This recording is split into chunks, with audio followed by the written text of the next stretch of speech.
Melania Trump spent a lot of time talking to GQ magazine for a profile. What she got in return was a snarky, condescending piece that basically depicted her as a wealthy trophy wife. I kind of got the tip off when I got to the second paragraph, read about her wedding to Donald Trump and what she was wearing. A $100,000 Dior dress that laborers' hands had toiled upon for a legendary 550 hours of fixing 1,500 crystals. Okay? You got it? She's pretty rich.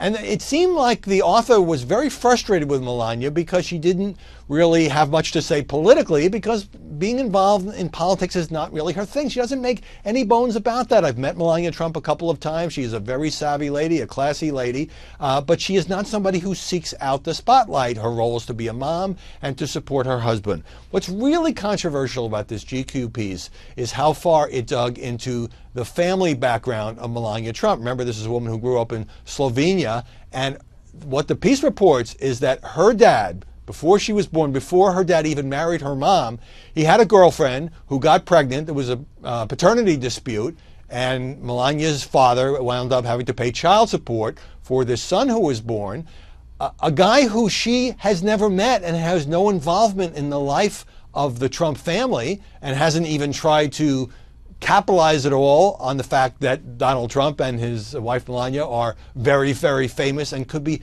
heading to the White House. And Melania had asked the magazine to respect her father's privacy. This happened in 1965. He's not a public figure, and of course the magazine ignored that request. And I just find that troubling. I mean, I know when you run for president, you're fair game, your immediate family is fair game, but how far does that extend?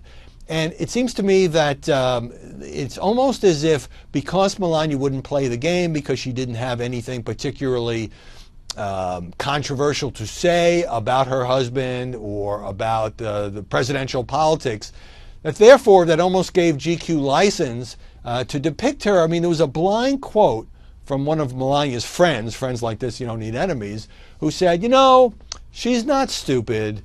She's not a bimbo, but she's not particularly clever. All right, so what is the point of this? Why run a piece like that?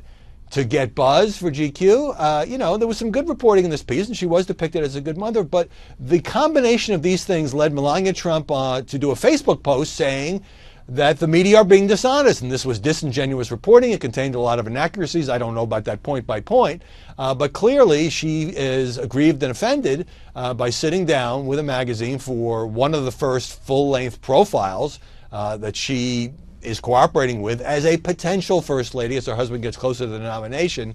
And I wonder if this will make her feel that she shouldn't talk to journalists, and that would be a shame.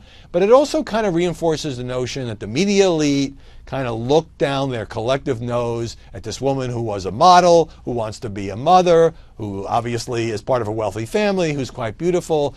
That doesn't cut it, at least according to GQ. At least that's the impression that I have. Read the piece and see what you think.